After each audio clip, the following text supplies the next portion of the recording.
ಎಲ್ರಿಗೂ ನಮಸ್ಕಾರ. Welcome back to Ranji's cooker YouTube channel. ಇವತ್ತು ನಾನು ದೋಸೆ ಹಾಗೂ ಇಡ್ಲಿ ಜೊತೆ ಮಾಡಬಹುದಾದ ಒಂದು ರುಚಿಯಾಗಿರೋ ಚಟ್ನಿನ ಯಾವ ರೀತಿ ಮಾಡೋದು ಅಂತ ತೋರಿಸ್ಕೊಡ್ತಾ ಇದ್ದೀನಿ.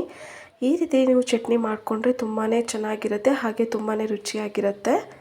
ಇಡ್ಲಿಗೂ ದೋಸೆಗೂ ಒಳ್ಳೆ ಕಾಂಬಿನೇಷನ್ ಅಂತಲೇ ಹೇಳ್ಬೋದು. ಮೊದಲಿಗೆ ಮಿಕ್ಸಿ ಜಾರಿಗೆ 5 ಹಸಿಮೆಣಸಿನ ಹಾಕ್ಕೊತಾ ಇದ್ದೀನಿ. ನೀವು ಬೇಕಾದರೆ ಜಾಸ್ತಿ ಹಾಕ್ಕೊಬೋದು.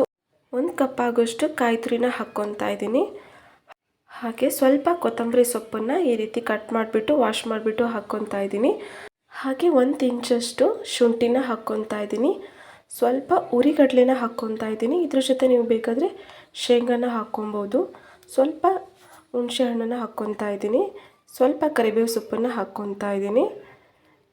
ಈಗ ಸ್ವಲ್ಪ ರುಚಿಗೆ ತಕ್ಕಷ್ಟು ಉಪ್ಪನ್ನು ಹಾಕಿಬಿಟ್ಟು ನೀರು ಹಾಕಿಬಿಟ್ಟು ಚೆನ್ನಾಗಿ ಗ್ರೈಂಡ್ ಮಾಡ್ಕೊತಾ ಇದ್ದೀನಿ. ಇವಾಗ ಒಗ್ಗರಣೆಗೆ ಸ್ವಲ್ಪ ಆಯಿಲನ್ನು ಹಾಕ್ಕೊಂಡು ಸಾಸಿವೆನ ಹಾಕ್ಕೊತಾ ಇದ್ದೀನಿ. ಸಾಸಿವೆ ಸ್ವಲ್ಪ ಸಿಡಿಯೋವರೆಗೂ ಚೆನ್ನಾಗಿ ಫ್ರೈ ಮಾಡ್ಕೊಬೇಕು. ಇವಾಗ 2 ಒಣಮೆಣಸಿಕಾಯಿನ ಚಿಕ್ಕದಾಗಿ ಕಟ್ ಮಾಡಿಬಿಟ್ಟು ಹಾಕ್ಕೊತಾ ಇದ್ದೀನಿ. ಸ್ವಲ್ಪ ಕರಿಬೇವು ಸೊಪ್ಪನ್ನು ಹಾಕ್ಕೊಂಡು ರುಬ್ಬಿರೋ ಚಟ್ನಿ ಒಳಗಡೆ ಹಾಕಿದ್ರೆ ತುಂಬಾ ರುಚಿಯಾಗಿರೋ ಕಾಯಿ ಚಟ್ನಿ ರೆಡಿ ಆಗುತ್ತೆ. ಇಡ್ಲಿ ಜೊತೆ ಮತ್ತು ದೋಸೆ ಜೊತೆ ತುಂಬಾ ಚೆನ್ನಾಗಿರುತ್ತೆ. ಒಂದು ಸಲ ಟ್ರೈ ಮಾಡಿ ನೋಡಿ.